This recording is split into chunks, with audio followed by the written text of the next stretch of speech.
understand that most of your decisions are based off of pain. Do your best to make sure you're not putting yourself in a different kind of pain. If you've heard the saying, you can't teach an old dog new tricks. Why is that said? It's because adults tend to only learn through some form of trauma. Ladies and gentlemen, welcome back to another very special, as always, episode of Next Level University, where we show you how to level up your life, your love, your health, and your wealth. Today, for episode number 474, we are going to talk about how you can use pain as a sign. Also, we hope you enjoyed our latest episode, Mastermind, live Mastermind, top 10 ways to improve your relationship with thyself.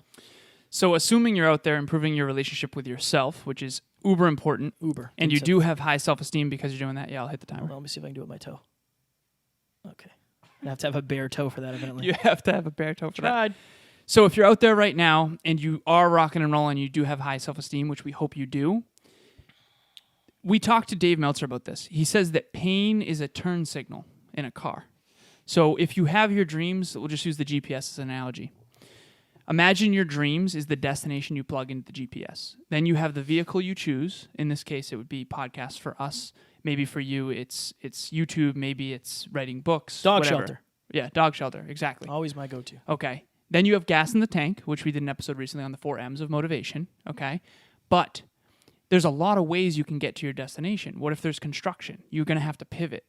So I believe that pain is actually a catalyst for positive change, if you use it that way. So pain can either be an indicator that you need to shift or change or learn something or do something differently or change your approach, or it can be a reason why you quit or stop. This episode, believe it or not, is coming from personal experience. So every week I try to lift with Matt. I used to live with Matt. Matt is my other best friend. We do legs usually together because when you're doing legs with somebody else, it's a lot easier. You can push people or you can push each other. You can have somebody there to spot you. Doing legs with somebody else helps a lot. Yeah. Matt is a lot stronger than I am when it comes to legs. He's a big boy. So we're doing squats.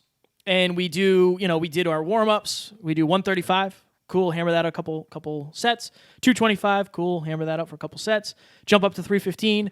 I hadn't done mobility in a dog's age. In terms of hip mobility, I do the foam rolling, but I've kind of been skating by. And we're going to talk about this later. Actually, this will be next week. Next Monday, we're going to talk about non-negotiables and how important they are. But I go down with my second rep of 315, and I just feel my back like pop. And I was like, oh, no. Tried it again. Shouldn't have done it, but I did. Ended up finishing leg day, and I could barely walk. Okay? Now, I use that pain as a sign. I didn't get frustrated. I honestly, in a weird way, got like excited.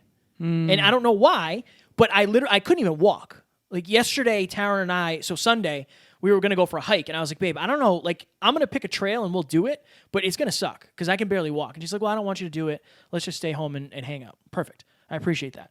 And I feel like $1 million while we're recording this on Monday. But I used it as an opportunity to make a change in my schedule. So instead of doing foam rolling in the morning while listening to a book, now I do yoga. Right? This morning, on Monday, when we're recording this, I did yoga, went and hit chest, had one of the best chest days I've had in a long time. You can use the pain and say, oh, why me? Why is this happening to me again? This always happens to me. It will always happen to you if you don't change what's causing it in the first place. Right. So I think for me, that's why it made me excited, because I've been trying to fit in yoga. And I couldn't figure out how to do it. In the middle of the day, I'm not... My strength is in the morning. When I'm in the morning, I get things done. When things get deeper into the afternoon, that's when things kind of... Yeah. You have to be more reactive. So I saw this pain as a great opportunity for me to make a necessary change, and I'm very actually excited for it. You know, I think that you could have done yoga anytime. Sure. But the necessity to do yoga wasn't as high. Brendan Burchard talks about this in his book, High Performance Habits. He talks about one of the chapters, there's 6 chapters, and there's 6 habits that he deems most important for high performance. One of them is necessity. Any of us can do yoga every single day, but not everybody will do yoga every single day. And you had said that you were struggling to do yoga. That was one of the things that was slipping through the cracks, so to speak. Because it sucks. Right. I don't mean it like for me, I don't want to get down on my hands and knees and get all flexy. It's just not my It's not my cup of tea. But now you do.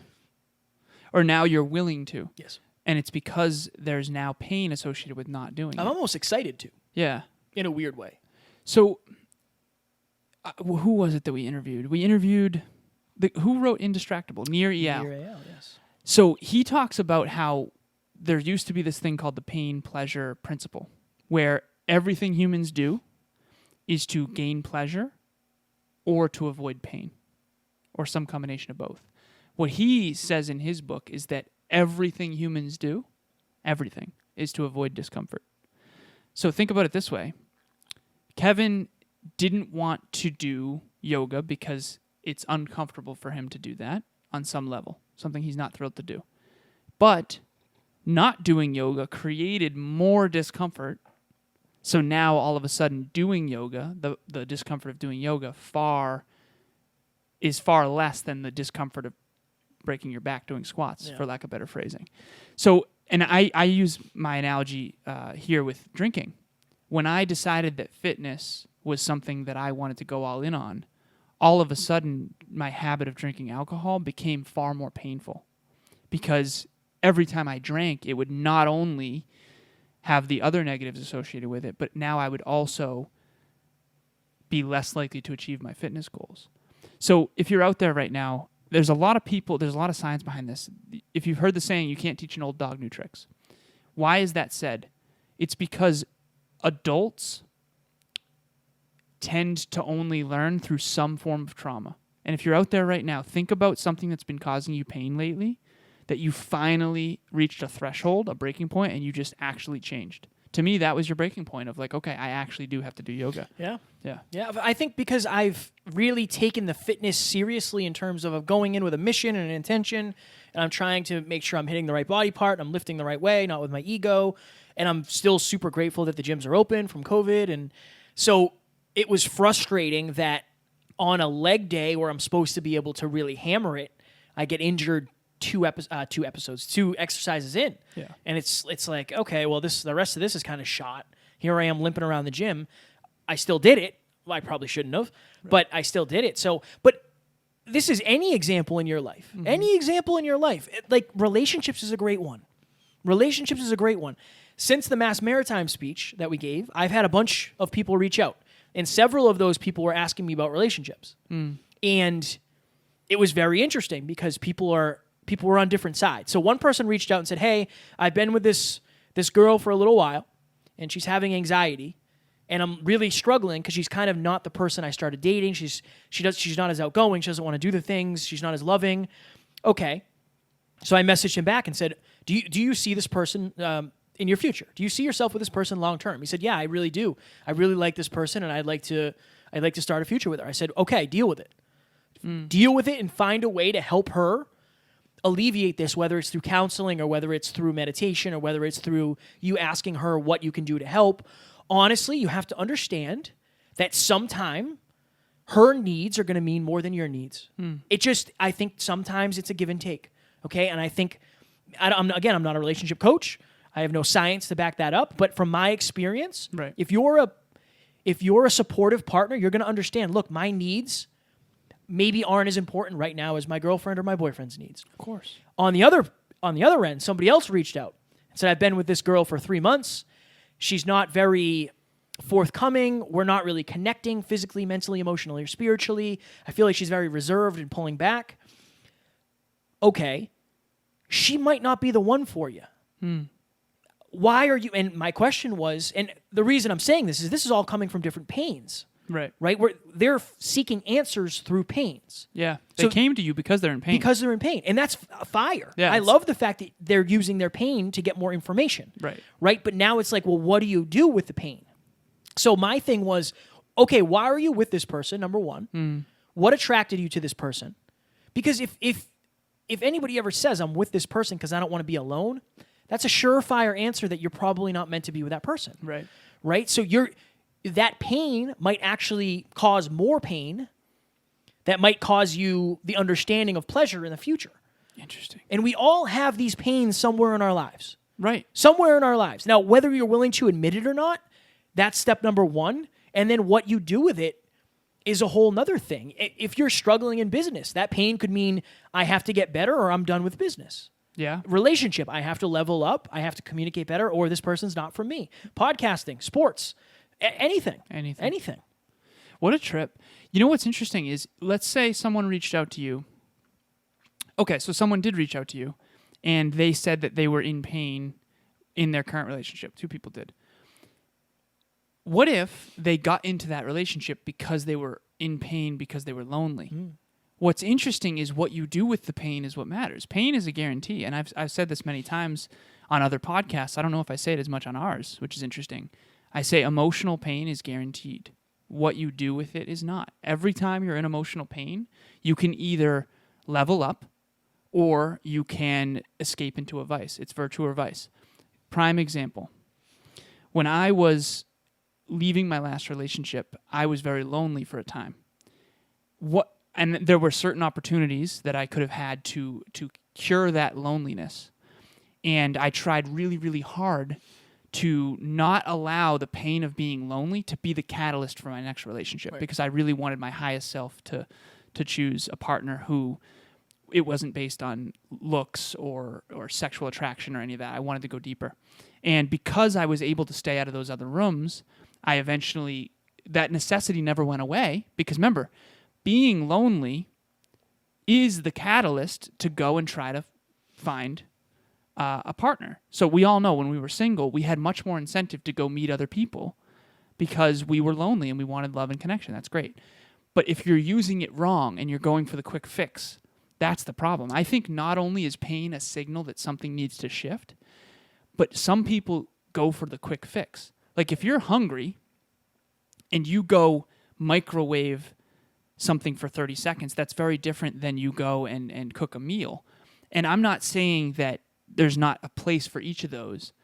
What I'm saying is that very rarely is the quick fix a long-term solution to anything. So those people so I had one client, she reached out to me, and I asked her this. I said, I've known you for 3.5, 4 years. You reached out to me for coaching. You've been following my stuff for almost 5 years, 4 years. Why did you reach out this time? I said, what was the pain that you were in? And I knew that she was in pain, because people don't reach out for no reason. They reach out because they need help. They want help. And she had a shopping challenge habit. For me, alcohol. For her, it was shopping. And she was about to buy this handbag that was super expensive. I think it was like $400 or something. And she was sitting there so depressed and so down on herself. Like, I can't believe I'm about to buy this thing I don't need again. And instead, she saw a post that I posted, and she reached out to me instead. We're all in pain, some form of it. What are you doing about it is the question. Now, that one painful moment, instead of curing it with alcohol or an escape or Netflix or a microwave popcorn, she reached out to a coach. And again, this is not me trying to self-proclaim anything, but that has changed her life long-term, forever. And she's learned things way beyond how not to shop. Yeah. And that's the thing. I think the difference is, what do you do in those painful moments? What do you do? What do you do about it? I told you in the preamble that Taryn and I just bought Freshly. Right. It's like HelloFresh, or basically it's pre-made meals that are measured out. They get delivered to your house every week. You pick them, they get delivered, you microwave them, and you eat them. Right. So it's like that's for me. Right. And it's like $90 a week. Now, that might seem to some people that's very expensive. $90 a week for food, that's a lot. Well, yes, but the pain of me ordering 2 or 3 nights out, right? It's actually cheaper. Yeah. I don't like cooking. Better for you. Better for me, yep. For sure. Right. I don't enjoy cooking. Right. I won't say I don't have the time, because everybody has the time. It's not a priority for me. I don't want to waste my time cooking. I feel like it's a waste of time. Right.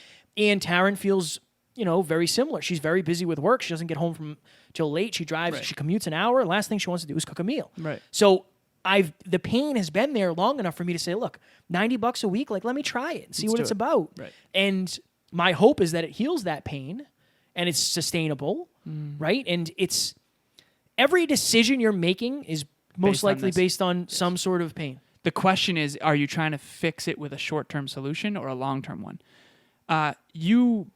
Your mom bought you AirPods. Yes, she did. Okay. For the longest time, how many times were we on a call and the audio quality was terrible because I'm using my old AirPods?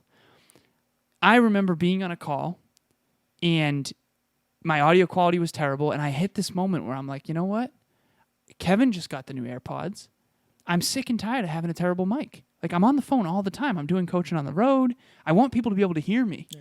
Now, here's what I did. I gave Emilia my old ones. She loves them. I bought the new ones, and I spent the money. Everything. Why? Because I was in pain. I had a standard of the audio quality that I'm used to, like this podcast, and I was sick and tired of having to pull out this wired Lightning headphones. Now, again, first world problems. I get it. But here's the point. That is now an amazing solution. Guess what? The AirPods, the new ones, they also are noise canceling. See, the pain that I got out of by buying the new AirPods was because of the mic, but now I have noise canceling headphones that help me focus. See, that's the thing. Just like with my client who reached out to me because of the pain of the shopping issue. He's got long arms. And she hired a coach. Now I honestly doubt she'll ever not have a coach. And that will change her whole life. So that one painful moment created a change for her entire life. And maybe you'll never not have Freshly again, or at least some form of a cook or whatever, because it's, again, everything you do, every business out there is solving a problem. It's solving a pain. You know, if you have terrible tap water coming out of your sink and you order Poland Springs delivery water, it's because of the pain of an unhealthy source of water. So why not have a healthier source? But it's all based on what you value and the circumstances. So. Well, literally, what's going to happen, and this is how Apple sells products. Maybe for you it was the pain of the quality, right? But for some people it's the pain of like, oh, I'm not going to use those dinosaur AirPods. They have a new one, right? They create pain, and you make a decision based on that, right? Right? That's how people sell things as well. So, yeah. All right, we're gonna get out of here, man. That was fire. That was good. I enjoyed that. What's the takeaway for how to get them to the next level? What is one thing that you can use to help you get to the next level? Understand that most of your decisions are based off of pain. Yeah. Do your best to make sure you're not putting yourself in a different kind of pain. Right. So if you're trying to get out of pain, try to land at least in a softer spot. Don't put yourself deeper in a different pain. Yeah. I would say that mine is, again, I'm going to go to understanding. Vermont mug. You need to Vermont mug, yeah. Plug for Vermont mugs. Yes. You have to understand that whether your challenge or your pain, okay, people think that when they're successful, they'll be in less pain. Not true. You'll be in a different kind of pain. One person's pain, okay, I'll use the gym as an analogy. Kevin's pain is, I got injured squatting 325. I can't even squat 325. 315. 315, whatever. I'll take it. But. Yeah. And it's like, that's an analogy for life. I remember asking Dave this, and this will be quick, but Dave, your life's not easier right now than it's ever been. You have more variables, more challenges, more people under you, more everything. It's not easier. You just got better. And he said, yeah, the key is I don't have less pain. I have more skills. So that's my takeaway. Don't wish for less pain. Wish for more skills, because life is a consistent process of opportunity and difficulty. Opportunity mixed with difficulty, difficulty mixed with opportunity, and it just goes and goes and goes. Fire. Yeah. Talk a little bit about like the Next Level Mastermind. Oh, right. So talk about it. So every week. Not just one. Monday. Every week. 6 p.m. Eastern Standard Time. So if you're all over the world, Eastern Standard Time, 6 p.m. The room actually opens at 5:30 if you want to meet other listeners, meet our team. We do a Next Level Mastermind that is, a lot of them lately have been the top 10 ways to build a better relationship with yourself. Top 10 questions to ask yourself is tonight's. But Mondays. There is nothing that's going to improve your life more than getting in a community of next level people. And if you're not on a winning team, you have to get on one. And the only way to do that is to go out and meet new people. And that's the place to do it. Just to clear, so the top 10 questions to ask yourself, it was, if you're listening to this, is next. We're recording it Monday, but it drops the following Tuesday. Right. So it will be dropping Tuesday. It'll be dropping next Tuesday. Yeah. It's a whole thing we record 3 episodes on Monday, and it's a whole thing, and there's like a week lag time. It's a whole thing. Ladies and gentlemen, we know that times are difficult for a lot of people right now because of COVID, and we want to give back.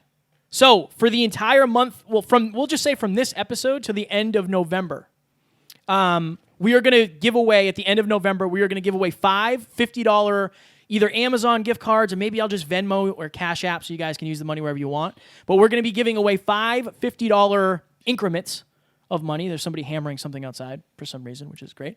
All you have to do to be entered in is go to Apple, the podcast app, and leave us a review. Screenshot the review so we know who you are. You can send it to myself. You can send it to Alan, Amy, Tiff, or Natalie, anybody. We just want to make sure that we know who you are so we can actually, pick you at the end of the month. We're going to pick 5 people randomly, and we're going to give away those gift cards or cash, depending on how we do it. The holidays are coming up. Times are tough, and this will be a great opportunity for you to get some extra money and do something special for someone you love. We want this to be a win-win-win. It's a win when you review the show because we get to help more people. It's a win when you get the gift card.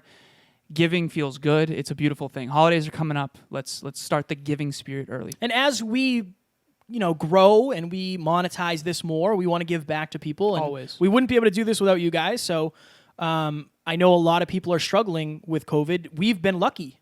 We're blessed to be in the space we are, and we've grown a lot through COVID. Not everybody's had that opportunity, so we want to help you guys out. So screenshot it, send it to us. We'll enter you in, and at the end of November, we'll pick some 5 people. We'll hammer you some cash. And just speak from the heart. Straight cash, homie. You can just hammer whatever stars, and it doesn't have to be a review that's written. Nope. But if it can be, we want to hear from you. Feedback's always valuable. We appreciate you. Ladies and gentlemen, we hope you enjoyed this. On our next episode, we are going to talk about identity, and is your identity actually holding you back? Alan and I have been doing a lot of soul searching. I have been talking to a lot of people about this, so we have some very good examples. Do not miss it. We will talk to you on the next one. Talk to you soon.